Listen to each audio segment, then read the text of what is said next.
Need you every day. You like my oxygen. Make it seem like the barging down.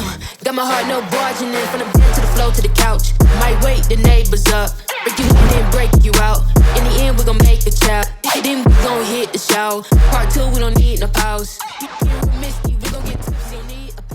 მოგესალმებით მეგობრებო, ხედავთ ჩვენ ვართ ძალიან მაგარ ადგილას, უნიკალური არის ეს ადგილი, მშვენიერი ფერები არის, ამინდით ძალიან კარგი არის, ყოველ შემთხვევაში ამ ამინდში მე პირადად ძალიან კომფორტულად გზნობ თავს და დღეს ვიყავი ვიდეოს ჩაწერის ხასიათზე, მოვედით აქ და ეხლა შემოგთავაზებთ მე თქვენ ახალ ვიდეოს, რომელიც ეხება Nissan Qashqai-ის გაგრძელებას. იწარმოებოდა პირველი, ასე ვთქვათ, მისი წარმოება დაიწყო 2006 წელს და დღეს გვყავს ჩვენ მისი გაგრძელება, რომელიც 2017 წელს აღდგა და მას ქვია Nissan Rogue. ზოგი ეძახის Rogue-ს, ზოგი ეძახის Rogue-ს, მაგრამ რეალურად არის ის Nissan Rogue. კონკრეტულად ეს მანქანა არის 2021 წლიანი. მოკლედ მის ვიზუალს თქვენ ხედავთ, მე პირადად ძალიან მომწონს მისი თითოეული წერტილი, მისი თითოეული, ესე იგი, მისი თითოეული, რა ქვია ბიჭო ამას? შენ მეკაიფები ხო როგორც ყოველთვის მე? მის ექსტერიერში ფაქტიურად მე მომწონს მისი ნებისმიერი წერტილში ნებისმიერი ფორმა, მისი ფარები არის ძალიან ლამაზი, თვითონ ესე იგი ცხვირის მოყვანილობა არის ძალიან კარგი. ასევე მისი ცხაურა არის ძალიან ლამაზი და მშვენიერი. პრინციპში უფრო მეტად გვჩება ჩვენ შტაბეშილება რომ თითქოს და ეს მანქანა არის გოგოსი, მაგრამ დიდი სიამოვნებით მე პირადადაც ვიყოლიებდი. ეხლა ჩვენ გავტესტეთ ქალაქში ვიარეთ. პრინციპში მის მონაცემებში წერია კიდევაც რომ ის არ არის საოფროუდო მანქანა, თუმცა არც ამაში არ დაგწყვიტავთ გულს.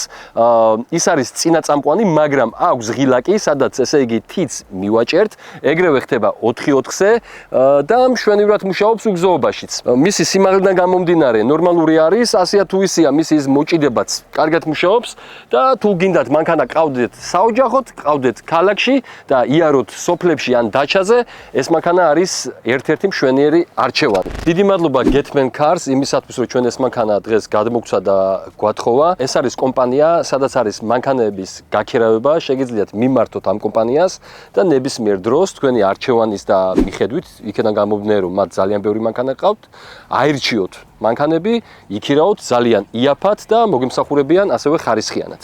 ეხლა უკვე გადავიდეთ ძრავზე.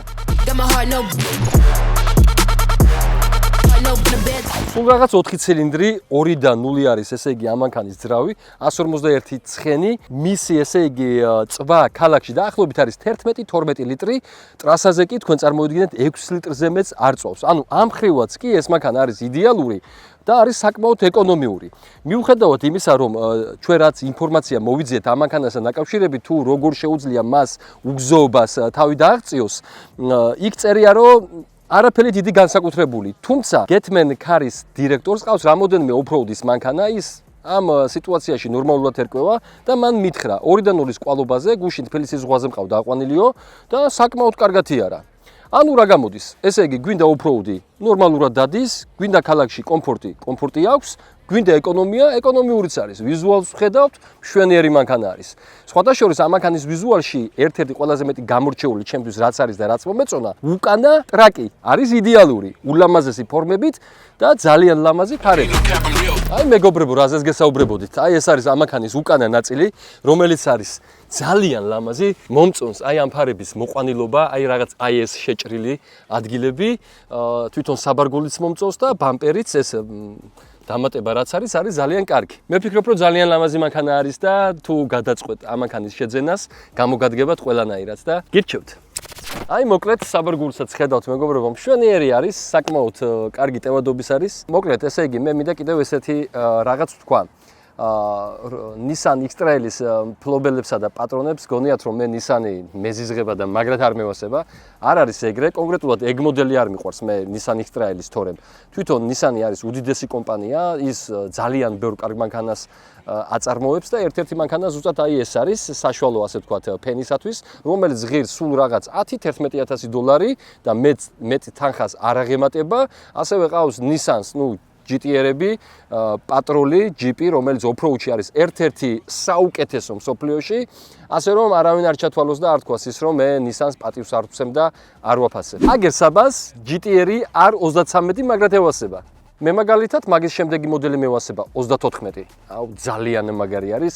დიდი სიამოვნებით მეყოლებოდა და სამწუხაროდ არ არის მაგის არც საშუალება და არც იმის შესაძლებლობა, რომ კაცმა ჩამოიყვანო და ყავდეს ერთი გარაჟი შიაგდო. რა შეეხება ინტერიერს? მოკლედ ხედავთ ჩვენ ვიზუალურად რომ ეს მანქანა არის შიგნიდანაც ძალიან კარგი და აქვს ულამაზესი ფორმები. ხარისხს რაც შეეხება, ეხა აქ ვერ ვიტყვით რომ რაღაც სასწაული ხარისხი არის და ეხა მეორად მანქანას ვყიდულობთ 10-11,000 დოლარად, რა უნდა მოთხოვო ისეთი ხო? თუმცა არც ისეთი ბევრი პლასმასი არ გვხვდება და აქაც ნორმალური სიტუაცია არის. საჭე ძალიან მომწორს, არის სპორტული და ძალიან მარტივად, ასე ვთქვათ, სამართავი ხდება აქედან გამომდინარე ეს მანქანა. მშვენიერი არის მომწონს ასევე ავტომატური მისი გადართვის პრინციპი, ძალიან კარგი არის. აუდიო სისტემა აქვს მართლა უნიკალური. დავტესტეთ და ძალიან სუფთა ხმები ისმის და საკმაოდ მაღალიც. კი ბატონო, ასევე მაჩვენებლებს ვხედავთ, ესეც არის ძალიან კარგი. მოკლედ, ბევრი რო აღარ ვისაუბროთ, მე გეტყვით რომ ეს მანქანა გარეგნულათაც და შიგნით ინტერიერიც ძალიან მომწონს და მე პირადად მაკმაყოფილებს. ეს იყო ჩვენი მოკლედ ეს დრაივი. გამოიწერეთ არხი და დაალაიქეთ ვიდეო. Param pom pom pom.